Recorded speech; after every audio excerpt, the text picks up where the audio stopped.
Мен өзім адвокатмын, құқық қорғаушымын.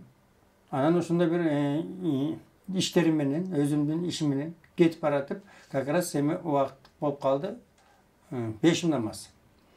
Бешим намаздан кирейин десем, кирип, сен мына подвалга кириш керек деди, подвалга кирдик, подвалга кирип намаз окуп алып чыгып, анан ушундай күн көрсөм, аурасы ушундай бирде мен ошол жерде кара сууда эмес, Дубайда жүргөндөй болуп калдым, ачык айтса. Мага ушундай сезилди, Дубайдын ичинде жүргөн эле. Меккенин мечиттинде жүрүп, аларда ушундай кооз болот да. Тагы ушундай кооз экен. Суктандым аябай. Чыгып алып төсөшүп кирейин десем, киргизбейт, жабыктап. Эмнеге десем, жабыктап. Мен коргоочумун. Эртең интернетке чыгарам дедим. Ушундай мечит салып жаап коюп десем эле, жок деп чыгып барып ачып беришти. Айтым көрүп чыгайын дедим.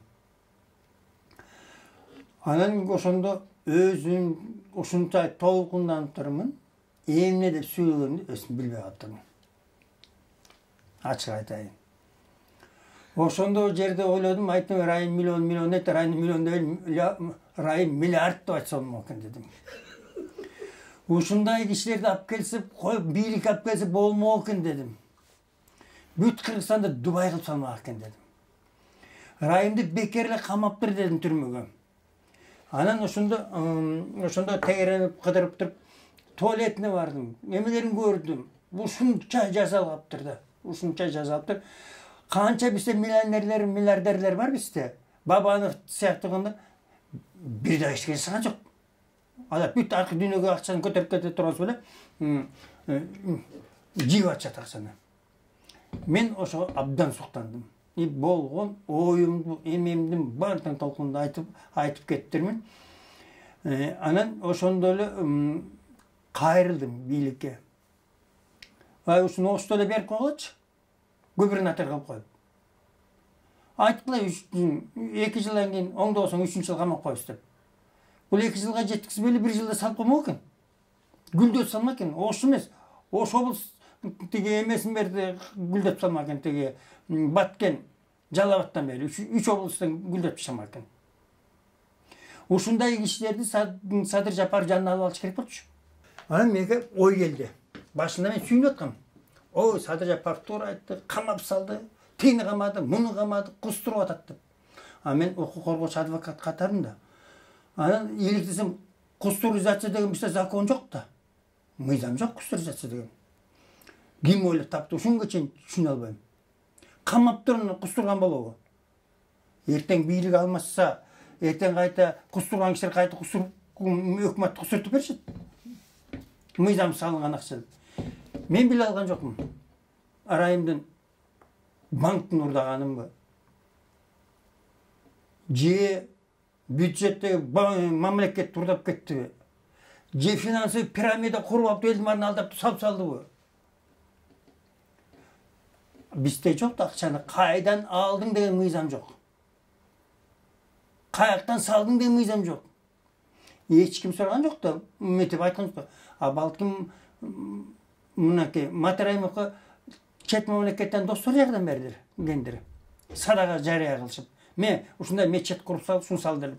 Эртең мага акча келсе, же сизге келсе, бирөөнө келсе, сен ушундай бир детсад салып сал, же спорт комплекс салып сал десең, сен эртең спорт комплекс салып салсам, акчаны кайдан алып мен үчүн кустур жасайбы?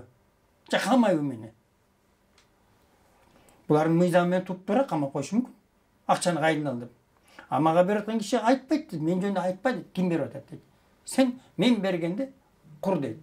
Балким ушу Райым миллион деген ушундай балким тең туштары, жолдоштору, бирөөлөр үчүн жардам бергендир. Алланын ыраазы үчүн бир мечет салып койчу дегендир. Бирок биздин атыбыз чыкпасын дейт.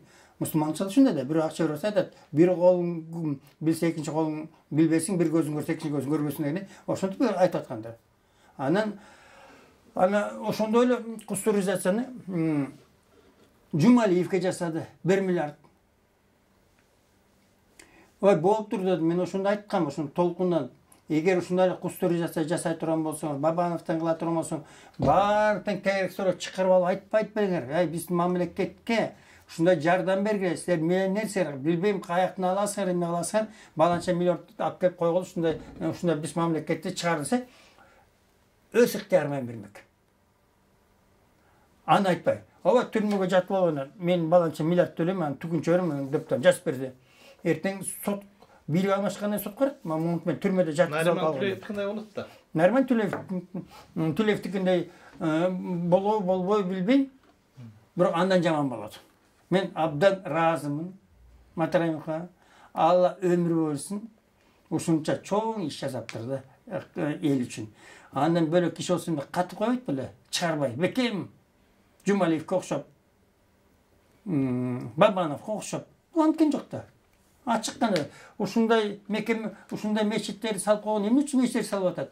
Алла иманга келсин деп атат. Эгер Садыр сөз айтпадыбы? Биз иманга келмейинче дейт, коррупция токтоп өткөн дейт. Бизди Кыргызстандарды иманга келтирип алсак, коррупциядан өзүнүз эле жок болмок. Мыйзамсыз эчтекеси жок.